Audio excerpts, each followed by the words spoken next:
ملګرو د څو ورځو نه دا قصه روانه ده د سید علي شاه نور احساس او ډېر خلک پکې موږ لکه کوم مثال کې ناکامه هیروګانو ابیشک بچن ګري دي څوک یې نه ګوري اوري نو هغه زموږ نومالي او اکثر په لایو کې دا خبره کوي چې د سید علي شاه څخه کوم کسان کې نه پاسي نو دا ورته غلطه لار ورښيي ځکه نه کله سید علي شاه ته ووایم تا ته موږ چې د غلطه لار درښودلې تا ته خو موږ ووایو چې دې شي نه قرار شه دې پوډري نه قسم دی که دا زه په اتانو باندې لرم د خدای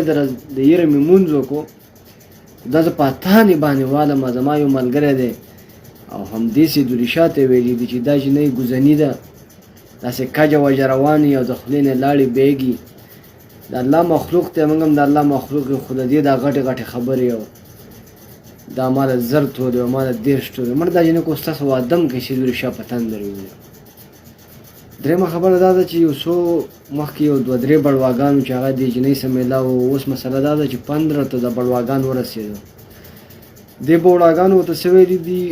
دې جنۍ ورته ویلي زه به ستاسو په ګیم راځم څه بوړاګانې په دې دوکه کړي دي څه بوړاګانې په دې دوکه کړي زه به ستاسو په وټساپ خبرې کوم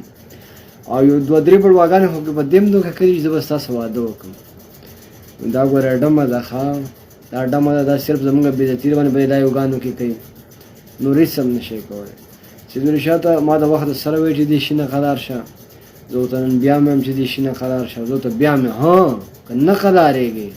که چې نه قرارېږم زما په عزت تلې زما په نوم تلې زما یې ټیم خراب کړی نو موږ به یې د شا نه وروسته نه شو موږ به پسې ولاړ یو مننه